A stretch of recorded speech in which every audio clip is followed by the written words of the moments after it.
Alright my friends, so in today's video I want to share with you guys what I think are some of my best photographs of last year. I want to break them down, tell you guys my thought process, the stories behind them, and give you guys a little insight into how I think about both the composition of each photo and how I think when I'm editing and all that good stuff. If you've never met me before, then my name is Arnolfur. I know that name is a little bit on the harder end of the spectrum. You can call me Ari. I come from Iceland, but I live in the mountains of northern Sweden. It's super cold outside, irrelevant for this video, but we have a little fire going on here and it's cozy time, me and you.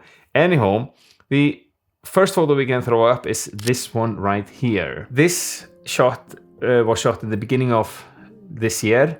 It's a drone shot from Iceland. I really like the composition here. Basically, there's a road there, but I was going for a little minimalist shot.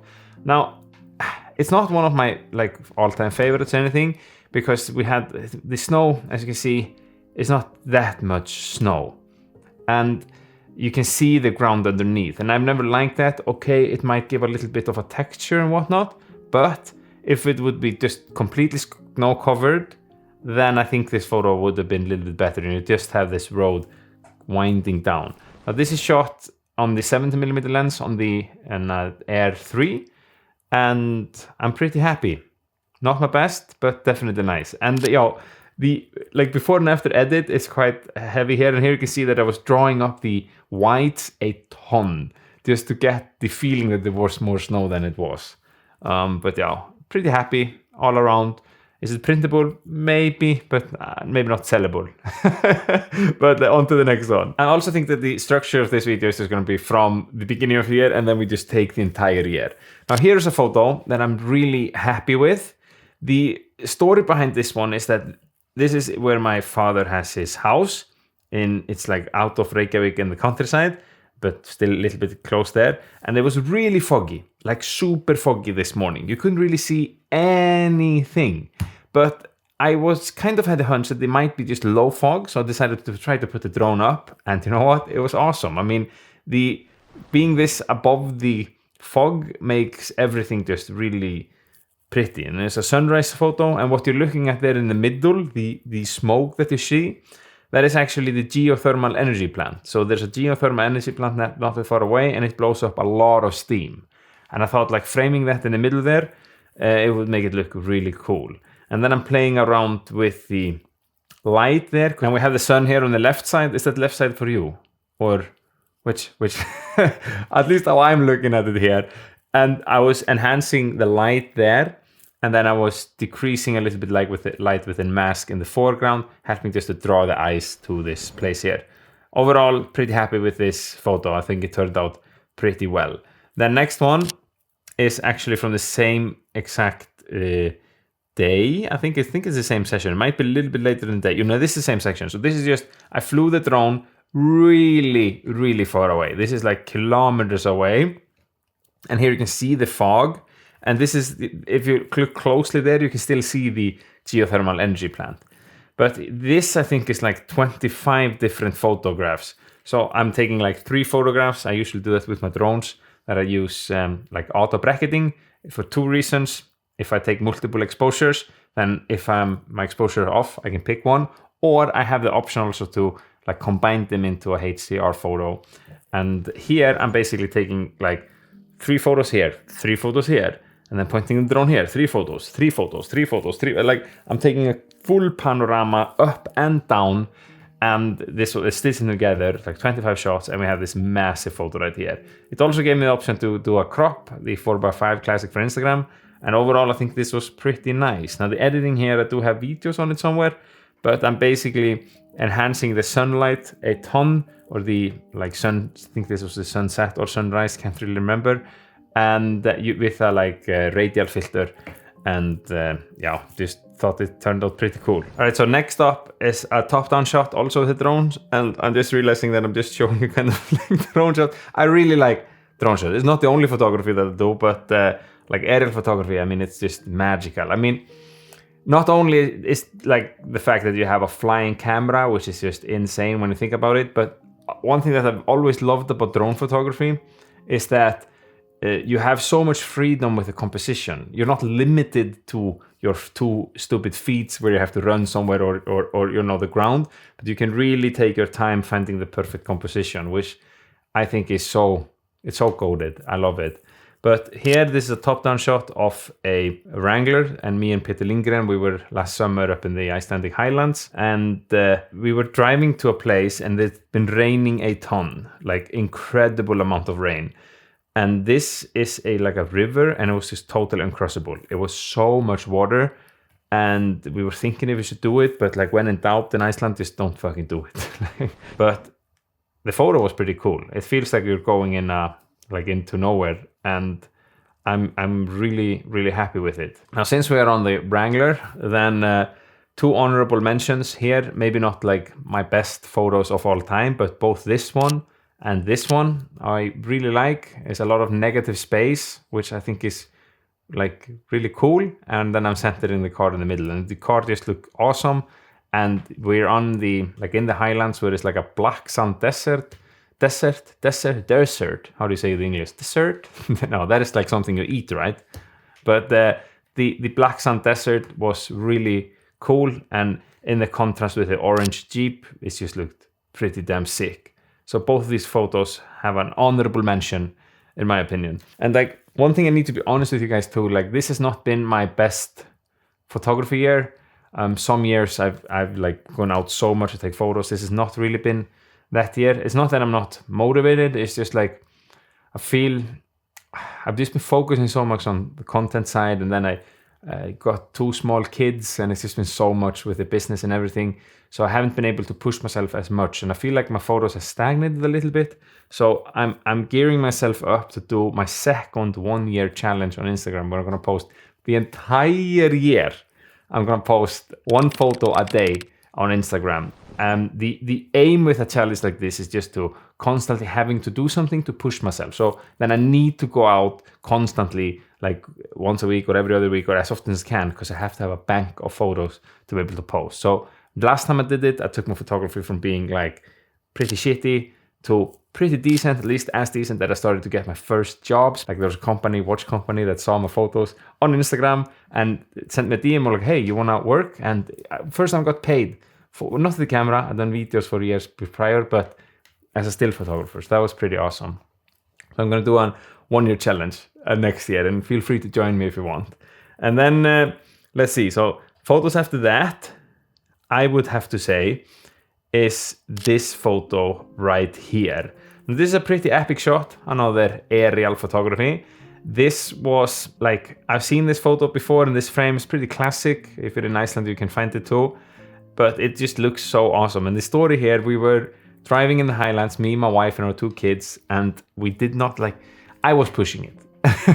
Like, they are together with me, who is like obsessed about taking photos, and they just have to live with it sometimes. But this was like pushing it a little bit too much. The kids were tired, nobody wanted to do it, and I was like, we're just so close, so close. In reality, I think, look, 2 hours until we came there.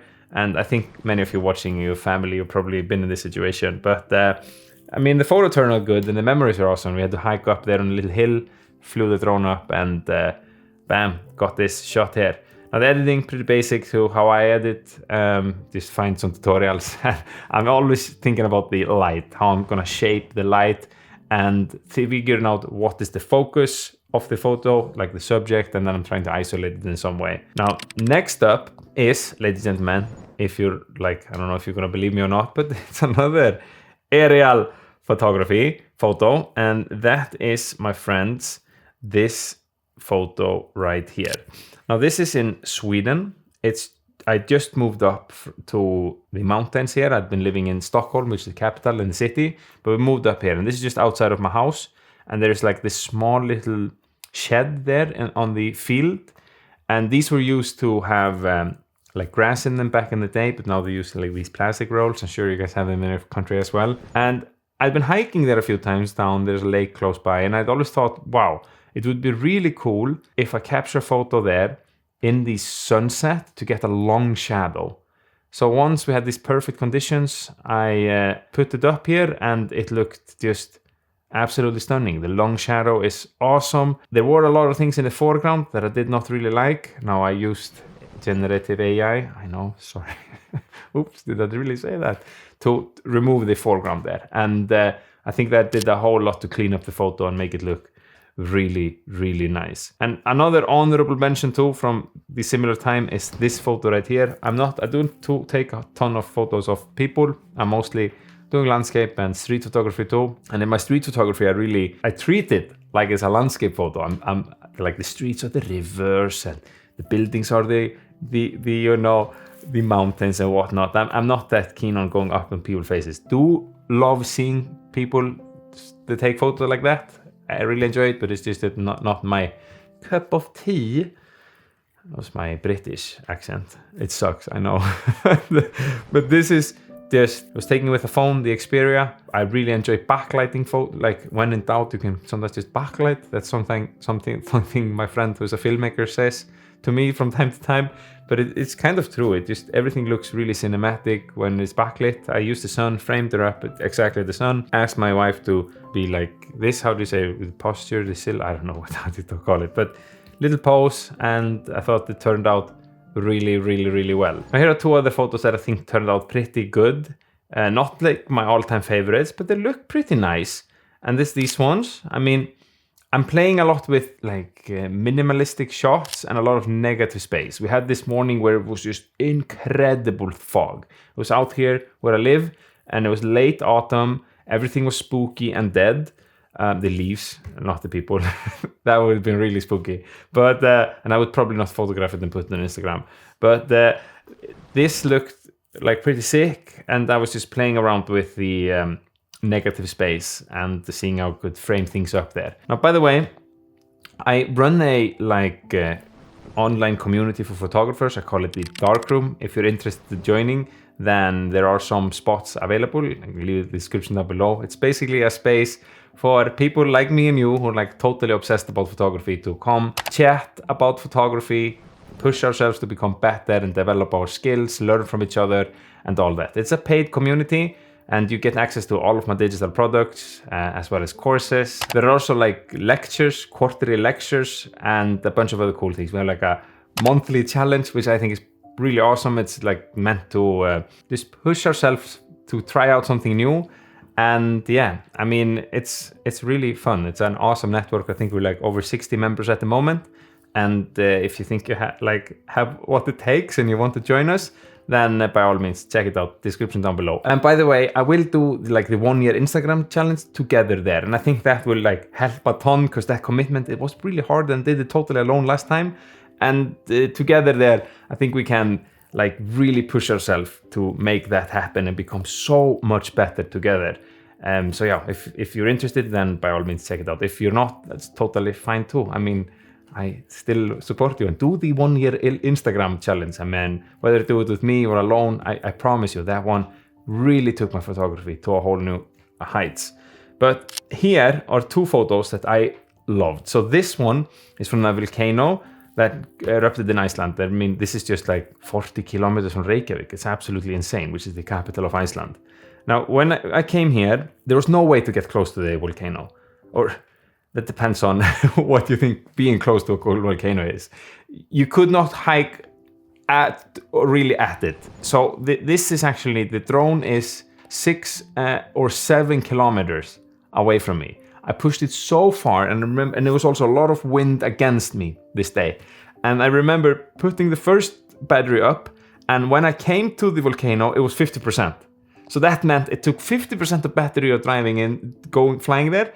And I mean, I am by no means a mathematician or anything. I mean, I create YouTube videos and try to get you to like my things that is like my life. But I do understand if it took like 50% of battery flying it there, probably gonna take 50% battery flying it back. Around at least something. So I took it back and it was really gnarly. It started to go down. You know when in air, when it goes down, because it says like low battery and it's like landing now. So, and I'm just pushing it, but that was the first battery. But then I understood how it should fly. So I hiked a little bit closer. I flew the next one. And then I had seen the area because there's a lot of smoke coming to us. And by the way, if you ever photograph like a volcano in your life, then just be super cautious about the smoke, because it's poisonous, okay? Just like have the wind in your back. Don't be a silly like me there.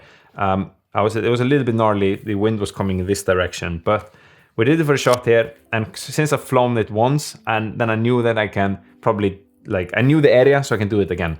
And the second one was this shot, and like very happy with it. I thought it turned out really, really well, because I'm flying the drone so long, so I have just a few shots, so everything needs to be planned. And then here I'm on a different side, and here I'm using the lava there to frame it up to the to the volcano. And notice here too, I'm playing with colors too. So I'm exaggerating, this is the sunset, so I'm exaggerating the warm tones in the sky on this edge here. I'm hoping that I'm putting it where the photo is. And then I'm exaggerating the blue on the bottom half. So we have like this orange and blue complementary color, and I think the outcome this turned out really, really well. I'm incredibly happy with this one. And I have it, no, I have the other one printed up there, but this one I might print as well. Now, another honorable mention, I forgot to talk about it before, but this is actually from when me and Peter were in the Highlands, is this one right here. I mean, it's a cool photo. You've probably seen this mountain before. It's like in this black sand desert in the Highlands, there all of a sudden this like one green lone mountain. It looks absolutely unreal. But I've never been totally happy with this because I think the colors are a little bit off. It's a little bit over edited. I just haven't managed to make it the way I wanted to. But like the leading lines there with the rivers, really, really cool. I mean, it's a cool photo, but it's not one of my favorites. But it's an honorable mention. And while we're talking about an honorable mention, another honorable mention of mine is this one right here. Now, this is like a product photography I did for Sony. They paid me to take photos of the Sony ZV-E10 Mark II. I'm no professional product photographer, but I know like my way around the camera a little bit, and having taken so many thumbnails of gear on this channel, you see a lot of gear. You probably knew that. So I asked my friend Oscar. He always has like these cool rings, and he's like really into fashion. You've probably seen him on the channel, especially if you're total OG here. But I asked him to hold the camera and be a hand model for me, and I got some few photos, and this one was really cool. This is like, I think it's like a 20mm, 24mm up close. And then, really in your face. I just thought it was pretty sick. An honorable mention. So next up, we have a photo that I think is really cool. This is just outside my house here. And we had this incredible fog everywhere. And I just took the 70mm out here, shot some photos, and trying to frame everything up. Is this a drone shot? Is it not a drone shot? Who knows? Maybe you can tell me in the comments down below. And the winner wins. Is it a good price of honor? I just think it looks pretty cool. And I like the treetops coming up there, and the frame is awesome, and I'm incredibly happy. Not gonna complain with this photo at all. And then, my friends, this photo right here, I know it's black and white. I like black and white photos, and I think it looks absolutely sick. This is me trying to recreate a photo of mine that I'm incredibly happy with. Now, I have not yet given my time to edit it properly, but I'm gonna do that really soon. And then I think this will be like a photo that is really print worthy. I'm really excited about that. So that's gonna happen soon. But I need to get into the editing of this. It just have not given me time. And you know, editing your photos, that's really where a lot of the magic happens. And since you want to take your editing skills to the very next level, then next, my friend, you should watch this, because here are 10 must-know Lightroom hacks and tips, in my opinion, that I think everybody must know in 2025.